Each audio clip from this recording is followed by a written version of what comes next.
here's the thing, there are tons of new tools every week. Every single week, I will say that the best thing we can do is to learn these tools. Some of them are very scary. I mean, the new Google stuff, and there's some text to 3D stuff, pretty great. I posted about it recently.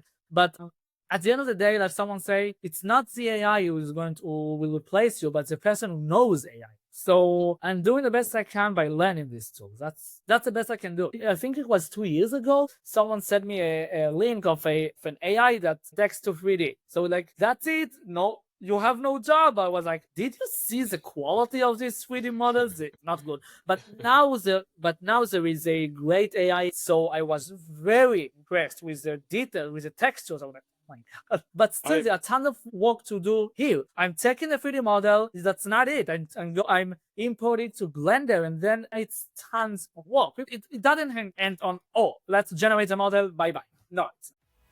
Before we dive into today's episode, please hit that subscribe button. Your support helps us grow and inspire more people on their journeys. Thank you. Hello, Nati. Thank you for joining us today, and welcome to the show. Thanks. So, Nati, for those who don't know you, can you please introduce yourself? I'm Nati. Nati Zaretsky, and I'm a 3D artist right now at a startup company about the augmented reality. And at the same time, I'm right on LinkedIn about movies, 3D, and AI. Yeah, also AI related stuff to movies and 3D usually. But I'm creating content about movies and 3D, which is pretty rare on LinkedIn. It's a shame because it's such an exciting topic. So I wish there were more people writing about it. Yeah. And then let's talk about when you were younger. Were you always interested, like in movies, TV series, and did you want to work in this industry? Like this, that when I was 4, when I was 4, my uncle brought me from the Blockbuster, from the DVD library. They brought me Bug Life. I bet you know this movie, Pixar movie. From Pixar. Yeah, so this was, I think, the first 3D animation movie I saw, and I can't recall if I saw it before or after The Lion King, but this was the first 3D that I remember, and I was like, oh my God, I was hooked, and this is what I want to do in my life. That's it, when I was 4 already. Yeah, and it's stuck since then. Yep. But did you know what kind of role would you want to do in movies? Because it could be directing, producing, but did you know that you want to... I didn't know exactly, and I'm still, even today, there are tons of stuff I want to do. I mean, I know that I want to be in the 3D stuff, 3D animation, and when I grew up and I actually learned that stuff because I went to professional studies of animation and 3D. I was like, okay, there are tons of fields. There is animation, there is modeling stuff, there is creating characters and all that stuff. So I was like, okay, I narrowed some stuff I love. For example, if you see my 3D posts, I'm more about creating 3D models of stuff, environments, lighting, realistic stuff, and all that stuff. So this is what I like way more than animating characters or creating characters. It's I see tons of companies, as they say, we need a 3D guy and you need to do everything. I'm like, what? Yeah, I can imagine. But then since you were 4 years old, usually like when people grow up, maybe your ambitions change or you want to pursue something different. So does it mean that you've always been focused? I don't think they've changed. I was always, no, this is what I need to do. Yeah. So did you then start like studying, or did you go to school and to university that was focused on this?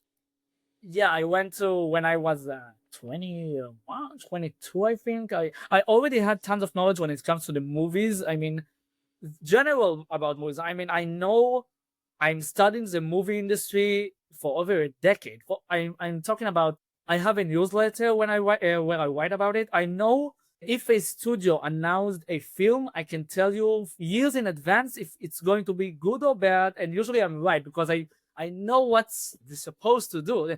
Not about showing up. I'm never showing up, but about I'm studying it. I'm like, man, you should do it better. You should do it better, maybe. And lots of times I'm actually right, and I'm like, man. Yeah, I'm sure there is some insider knowledge. Yeah, I mean, tons of people actually ask me if I'm working at the movie industry or how many degrees you have in movies because they see my content. And I don't know. So I went to a some kind of a private. I don't know how to call it in English. Some kind of college, but it's not a college from the movies. Like a college, you went few times per week in the evening to learn something like that of animation 3D. Where I learned the animation. Yeah. And I can imagine that it was different back then when you were studying, and it's different now. But when you wanted to pursue such education, how many options did you have? Like, for example, was it already developed that you could choose where or how you want to study, or was it still? Yeah, I had some places, but my dad is working on computers too, and it was so he works in a company that they also had the college. So he told me you should be here. So I'm like, okay. Yeah. And looking back, it was probably helpful, but would you say that it was necessary to study this, or would it be enough to do self education, for example, on YouTube these days? Okay, this is interesting. I think it did because I learned so much. Because you learn more stuff than just 3D. I learned Photoshop, Premiere, After Effects, tons of other stuff, and really how to work with it. But since you know that the love of my life is Blender, which is the Yeah. best tool ever. It's a fantastic tool, and it's free.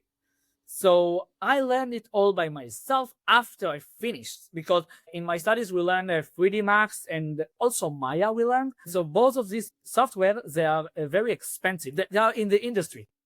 Yeah. Pixar, Disney, as far as I know, they're using some of them, but they are very expensive. And everyone around me online talked about Blender. Like, and I need to learn Blender. And then COVID happened, so I had tons of free time. So I like, okay, let's start Blender all Blender. So I took some YouTube channels, and sometimes I recommend it on LinkedIn, and I just started to learn it. But it was easy for me because I already had tons of knowledge on 3D because I learned. So I think I don't know if it's a must, but it's very helpful for the basics. And would you say, obviously, it's probably hard to say, but is it difficult to learn it, or is there like a estimated time scale, or how long it will take to, I don't know, I learn think at it's least different basics? from each person. Yeah.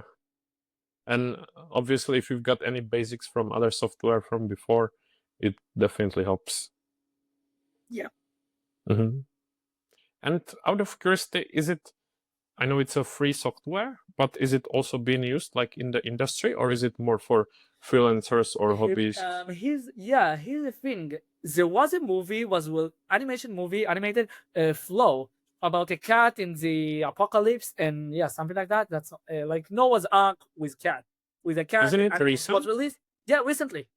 And didn't it actually win a big award? Isn't it Exactly, like, it won the Oscar for best animation feature. It was made entirely on Blender. oh my God, I remember. Yeah, And oh my god, literally. So I might be mistaken, but I think it's like from Baltic countries, isn't it? Like I Estonian or can't something like that? recall. I can't recall, but I know that. But I heard. I don't know how true it is that the director made it on his laptop, and I don't know if it's true, but I know Blender, so maybe it makes sense. But this is a fantastic achievement for and people like me was like, oh, you see, Blender is and it seems to me that tons of companies are starting to push in toward Blender, which is best. And out of curiosity, have you seen the film?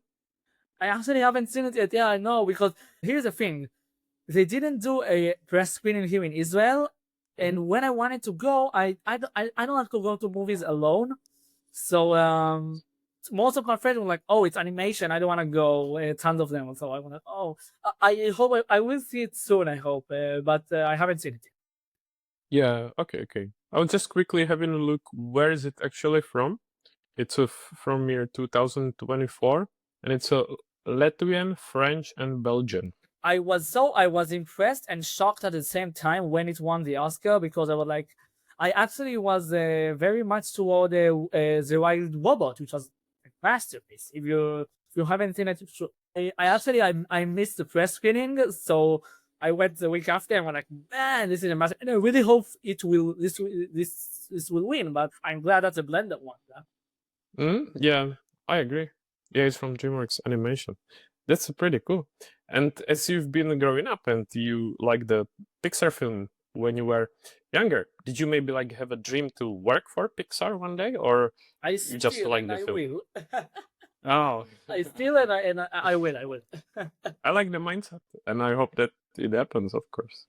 Look, one of the moments that defined my childhood was to watch Woody waking up on the bed for the first time. I was like, oh my god! I'm still obsessed with Toy Story. I had a Buzz Light. I remember when I was 9, I think. So my grandparents they bought me for my birthday a Buzz Lightyear, and I still remember. I mean, Toy Story is a classic. I agree. I grew up with that and I loved it. But out of curiosity, do you think that they should stop making sequels, or do you think it's a good idea they continue? Oh, look, I love Pixar, but I think they should focus on more original stuff than sequels because some movies.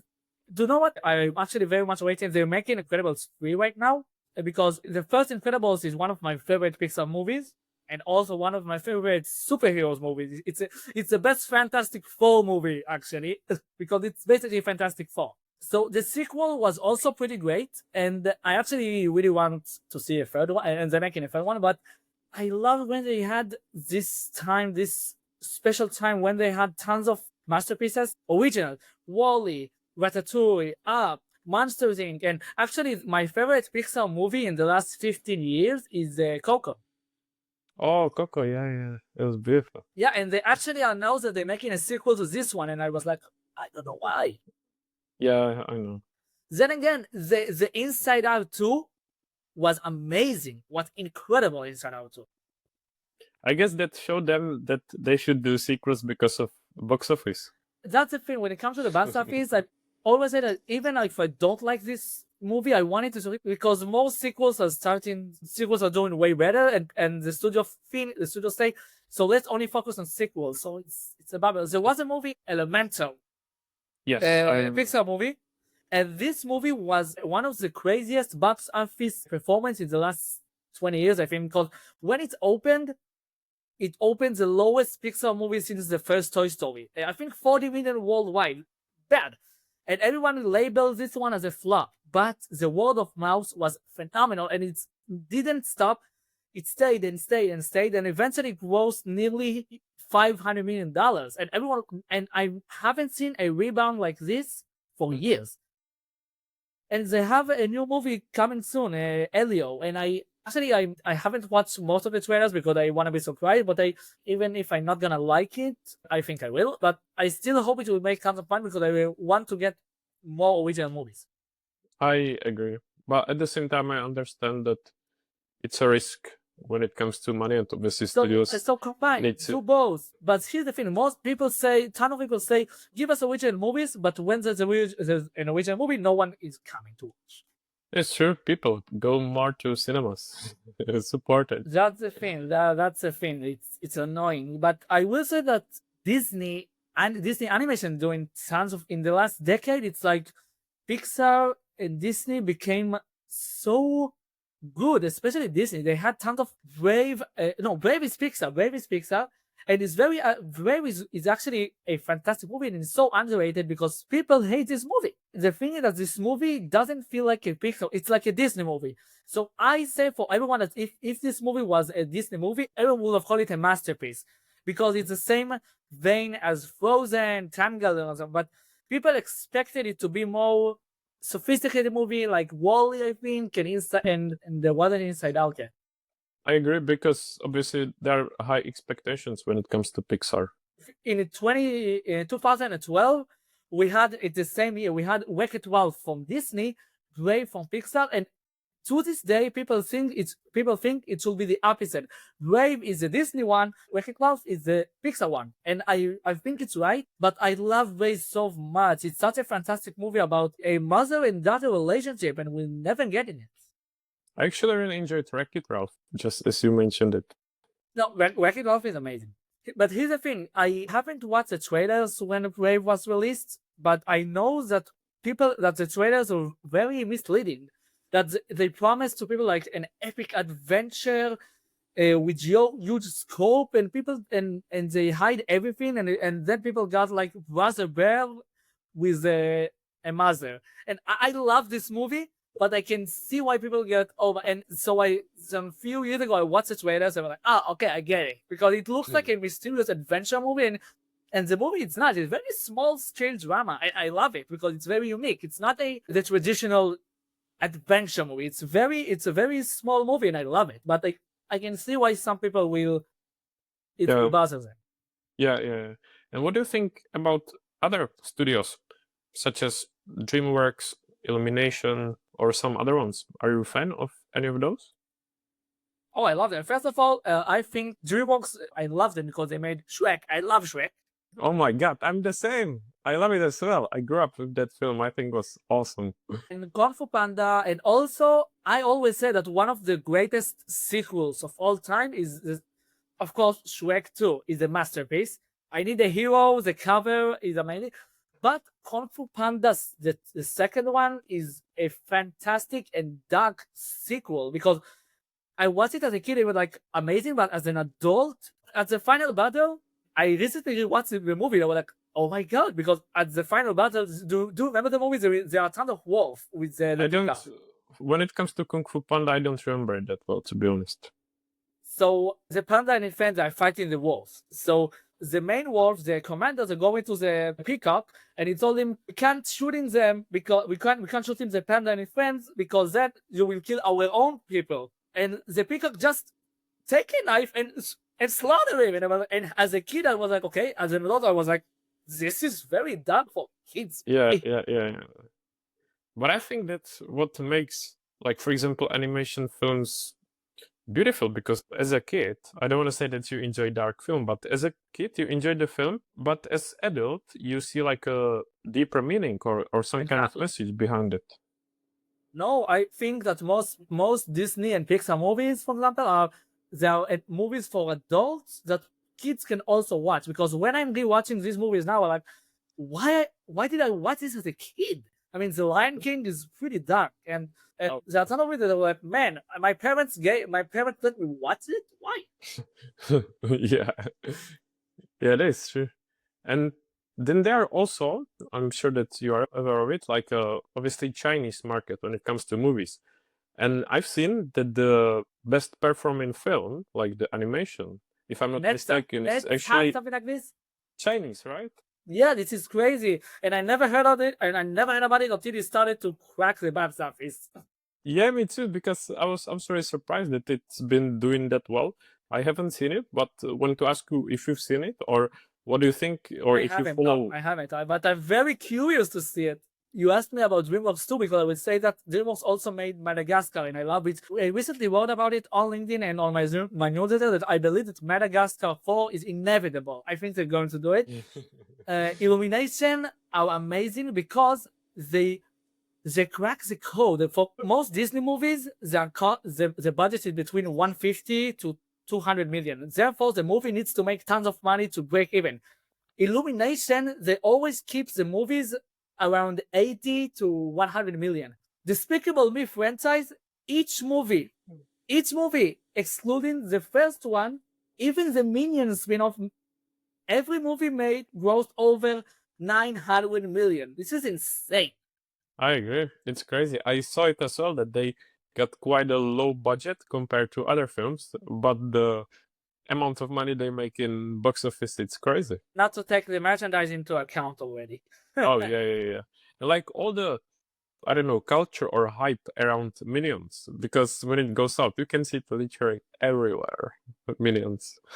But man, Sony is also amazing. They did Spider-Verse, and I love these movies. Yeah.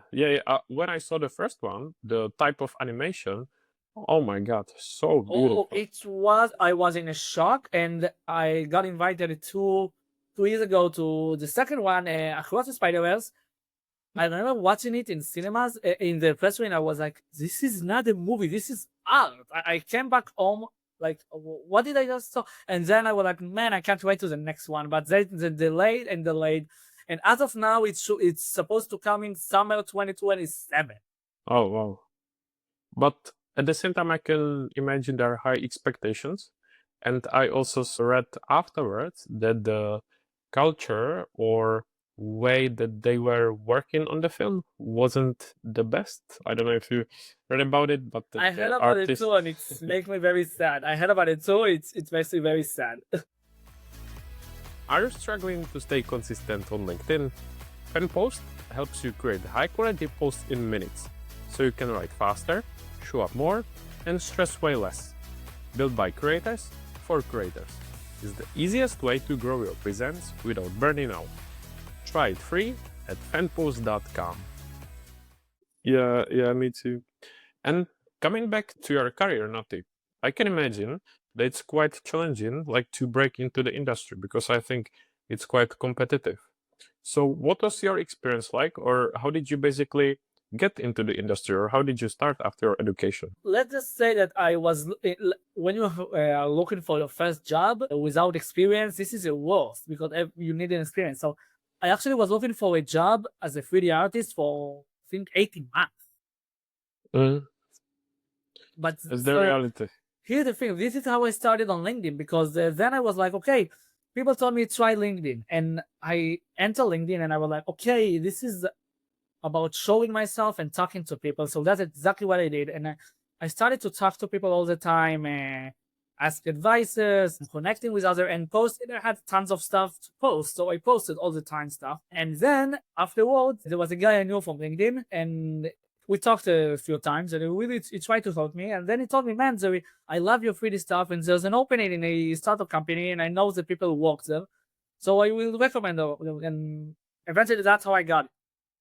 Well, it's actually a good idea. It shows the potential of LinkedIn. So don't underestimate it. I'm telling it to people all the time because people think that it's just about posting and that's it. It's not. It's about talk to people also. Yeah. And actually, one question that I forgot to ask you because we discussed more of LinkedIn. What is actually like the industry of animation or VFX in Israel? Since you are from there, I don't know, like, is it big, is it growing, or it's not much at As all? far as I know, it's the VFX and CGI are more for commercials. Okay, yeah. And I think as of now, there are more, when it comes to the gaming industry, there are more 2D games than 3D games, as far as I know. So, yeah. Yeah. It was just out of curiosity. So then, of course, discussing LinkedIn, our favorite platform, and also where our audience and followers are. Is it actually the reason why you started on LinkedIn, what you just mentioned before, or have you been already on LinkedIn before for some other reason? No, I was like, okay. I tried when I was looking for a job. I tried to see people recommend about it. I was like, okay, see, and then I was like, okay, it's way people here are way more nicer than other platforms, and it's nice here.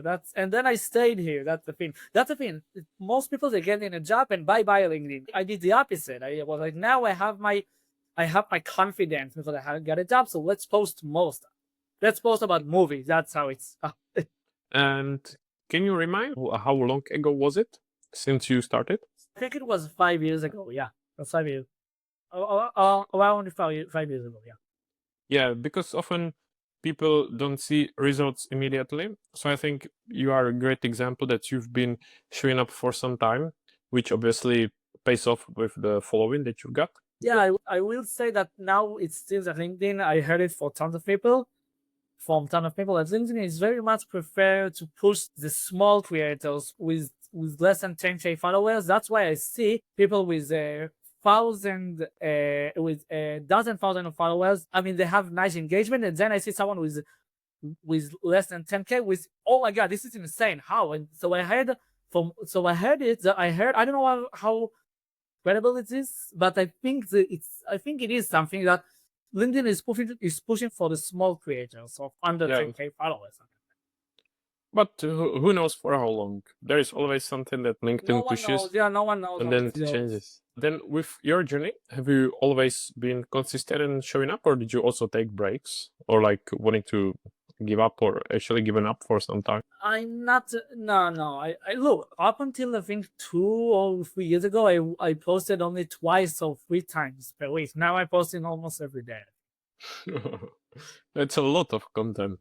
Oh yeah, that's tough. I mean, yeah, but if you look into my Canva, you will see tons of content way in advance.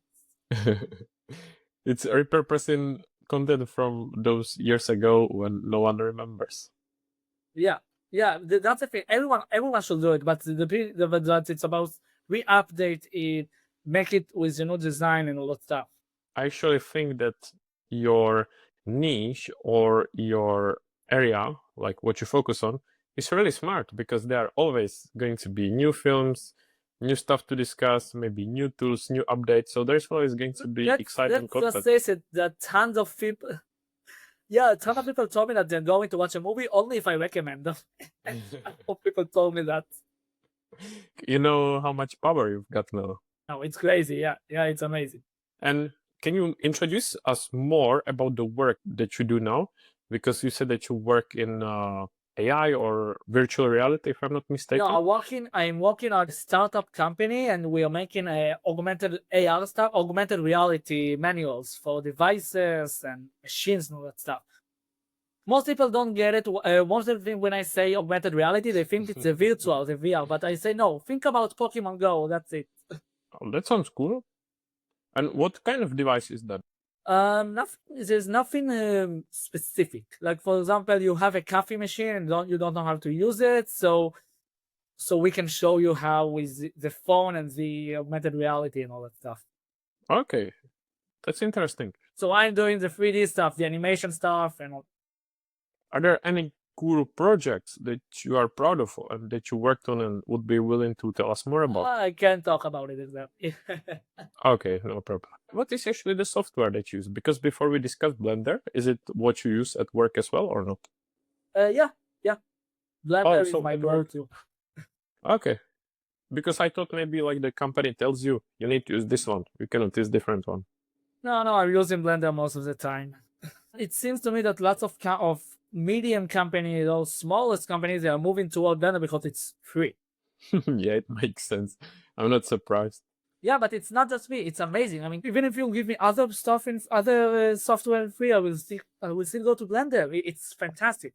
And I guess it's free source, right? So people continuously update it, if I'm not mistaken. It's open source, yeah. I actually met a few months ago. I met an Israeli movie director who directed some very nice guys. So we sat for a coffee and all that stuff, and so he was impressed with what I'm doing on LinkedIn and etc. And then so he knows about he's a VFX guy. Then I showed him some stuff I'm doing on Blender. Like, this is on Blender, yeah. But so people are in shock to see how powerful this software is. Yeah. I was about to ask you before if you've got time, because you work, you spend time on LinkedIn. So even if you've got time in your free time to work on your personal stuff or explore VFX outside of work. Okay, so here's the thing. I'm trying to always work on some new project for myself to learn more, and so that's why I'm posting some of 3D stuff. All the 3D stuff I'm posting, it's not work related. But 2 years ago, no, until 18 months ago, I posted almost every week, a new 3D art of mine. But that was also when I was posting only 3D. Now I'm posting 3D guides, AI guides, movie related stuff. So I can't do it 3D every week. So I'm trying to do every month, every 2-3 weeks. It's tough. Yeah, I can imagine. And of course, you want to practice like in your free time to keep improving your skills as well. Yeah. Mm-hmm. So what is the, let's say, scene or like the people on LinkedIn that are in the similar niche as you are? If there are any people like that, like who post consistently and grow following, talking about the stuff that you do. If there are any other people. Mostly, I think more people there are people about cinematic stuff, but with AI. There is Rory Flynn. I bet you know this guy. Oh, I spoke with him. Rory he's great, master of Midjourney. I spoke to him. I think it was almost 2 years ago. I spoke to him. We had a call years ago. It was very long ago. We did a podcast episode together. But I would say that my knowledge in 3D and movies really helps me with the AI. I mean, I talked to someone about Midjourney, and I showed him. So he told me, I want to see a prompt of you. I showed him, like, what? What are all these elements? I was like, man, I'm adding cameras, lenses, cinematography, atmosphere, all that stuff. So because I know what to add. Yeah. And as you are talking about AI, what's your take on AI and impact on the industry, like VFX industry? Because I knew that this question will come up because this question is coming up with every single person I'm talking to. Look, I don't know. I will say I don't know. little disclaimer, it's because I briefly worked in VFX industry as well, so I know what it takes to create like some such assets, and got friends that I worked with, and the Okay. way they look at it, so genuinely curious. Here's the thing: there are tons of new tools every week, every single week, and I don't know what to say, but I will say that the best thing we can do is to learn these tools. That's the thing. Some of them are very scary. I mean, the new Google stuff, and there's some text to 3D stuff, which pretty great. I posted about it recently. But at the end of the day, like someone say, it's not the AI who is going to will replace you, but the person who knows AI. So I'm doing the best I can by learning these tools. That's the best I can do. I think that's the right approach. I think that's the only approach.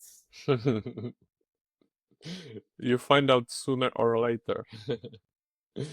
I think it was 2 years ago, something like way more than a year, that's for sure. Someone sent me a link of an AI that text to 3D.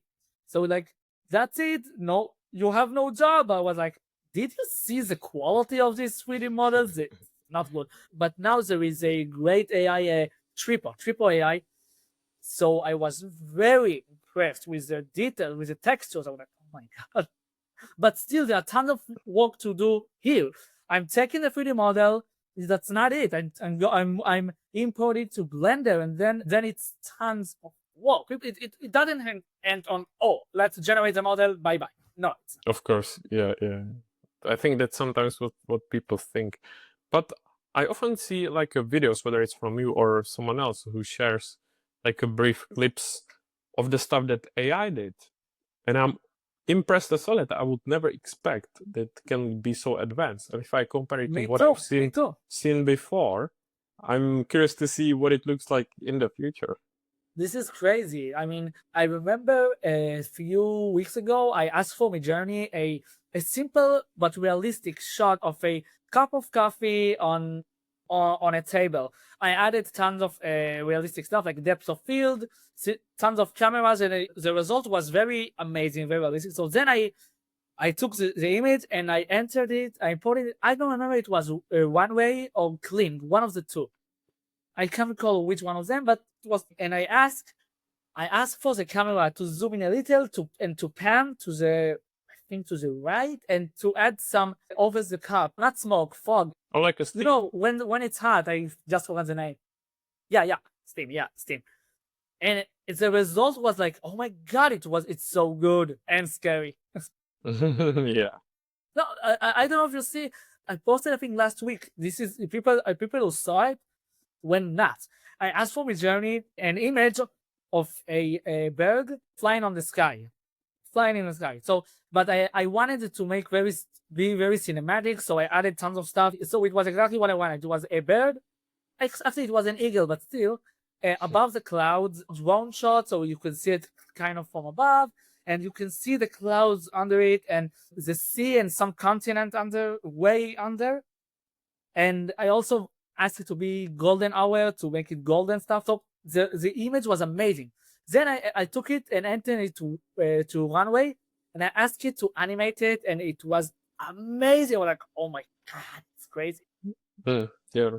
What will be then some of your favorite tools? I'm using Midjourney a lot, and I love also Runway and Clean. Midjourney and Runway are usually my go-to when it comes to images and videos, and Triple AI I'm using a lot for 3D if I wanted to generate models, and I'm using Perplexity a lot. Oh, yeah. And when it comes to content creation, such as helping you to write LinkedIn posts, for example, or creating content, any other favorite tools? Most of the posts I'm writing myself. Sometimes I need some ideas or some information, so I'm going to Perplexity and ask for it, but that's it. Because lots of people told me that they feel that my posts are for me and not for my eyes, so that's the thing. So there are tons of posts where you can see it's just there. Of course, yeah. And I'm sure that, Nati, you get like lots of messages asking you for some advice to grow on LinkedIn. I'm sure that's the question that many people ask you. So, what's your Yeah, answer to this? I am having tons of webinars all that. Yeah. I will say that there are only two stuff you need to do on LinkedIn. One is posting in consistency. And I don't mean you need to post every day, no, but consistency. Even if it's twice a week, but make it twice a week. If it's Monday and Wednesday, make it every week, Monday and Wednesday. Don't change. And talk to people. But you can't do one of these because there are a ton of people. I mean, people think that people don't know how to talk to people because LinkedIn is about. Someone told me once that if in Facebook you're talking to someone, you are a weirdo. But if on LinkedIn you are not talking to someone, then you're weirdo. Yeah, I like it. It's a good one. But I will say this, that you need to have your credibility. You Yeah. need to have your credibility. That's why I'm talking. For example, imagine someone send you a message on LinkedIn and he wants to talk to you, chat with you here on LinkedIn or with coffee chat, whatever. So you enter his profile and you see he's doing nothing. The banner is not good, barely an activity, not enough followers. You will see what is going on. But if you see someone credibility with trust, you will want to talk to him. Mm-hmm. That's a good point. Or just, try to place yourself in their shoes because it's, for example, if I signed up for LinkedIn, I haven't been there just for, I don't know, a few days, not posted, not complete profile, and I'm going to text someone who's got, for example, like you, 30K followers. So what are the possibilities that you're going to get back to me? Yes, you might get back to me, but you might also think that I'm some kind of scam or something.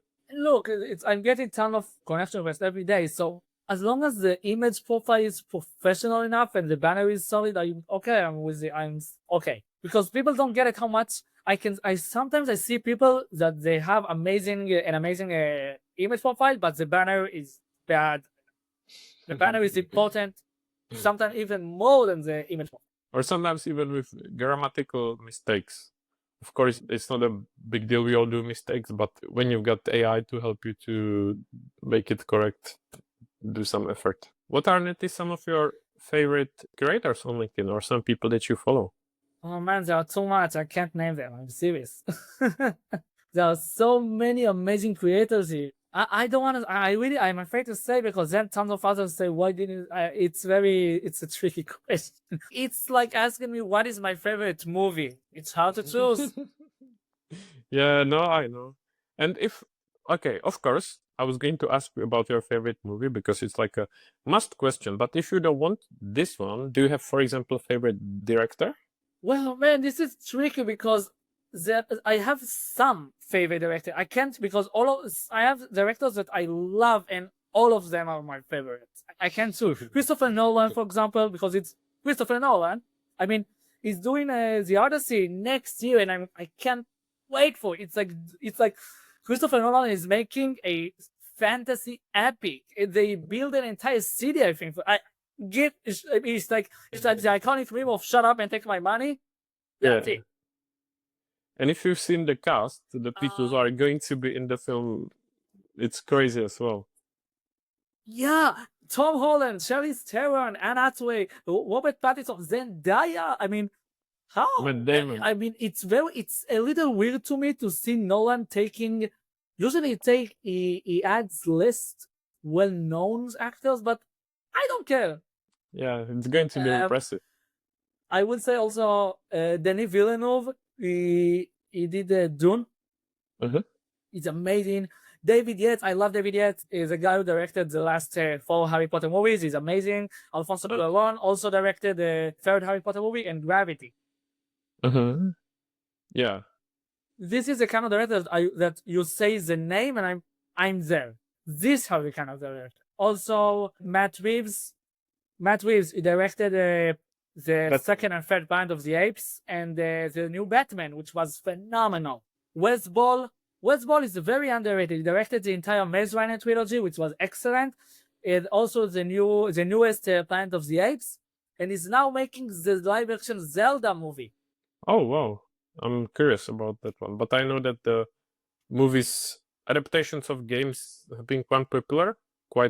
Looking, for example, on Minecraft recently. So I'm not They are surprised. becoming also popular and great. The Mario movie was great. The Sonic movies are excellent, I think. Yeah, I think there is a resurgence of this kind of movies.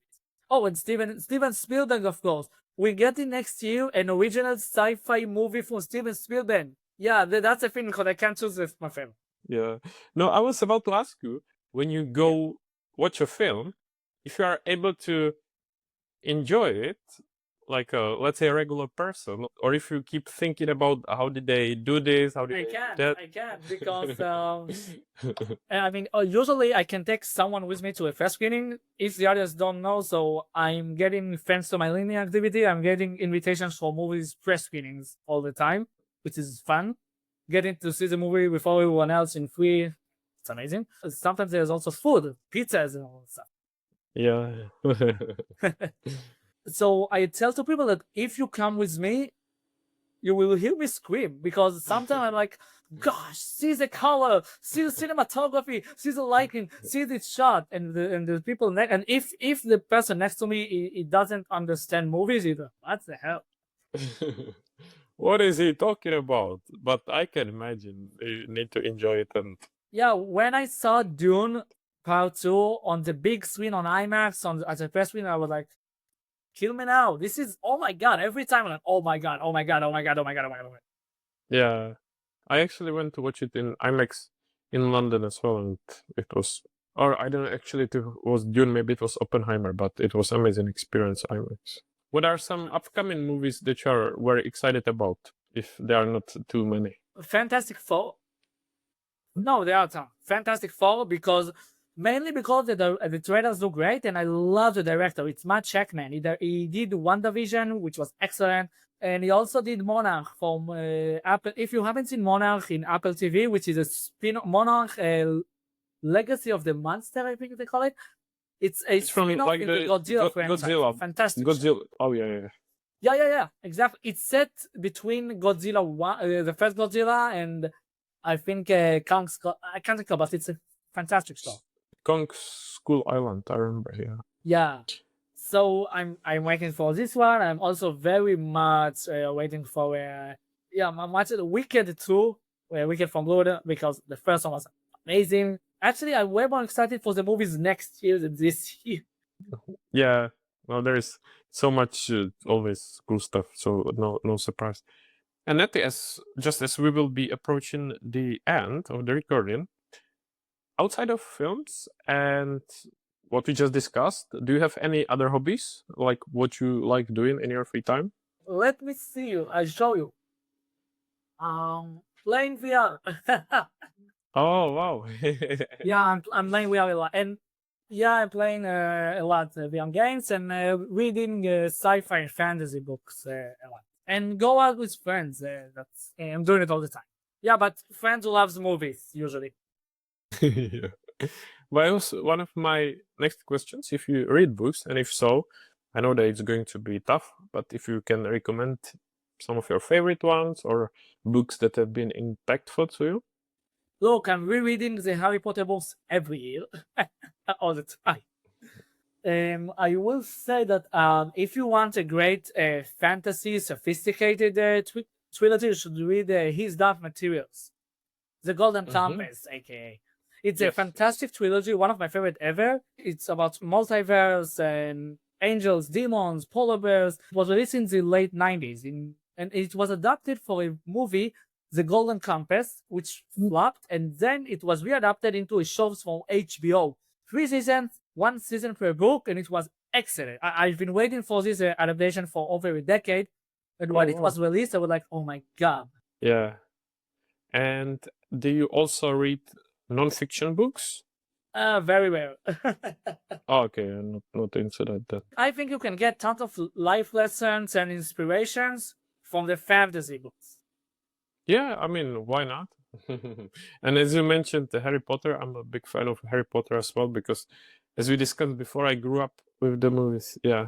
Then, Nate, can you summarize where people can find you, follow you, and basically promote anything that you create or share online? Mainly here on LinkedIn, I have 33K followers, so feel free to join. I'm also I also started a newsletter a few months back on Substack about movies, of course. A movie I really hope it will get more traction because it's movies.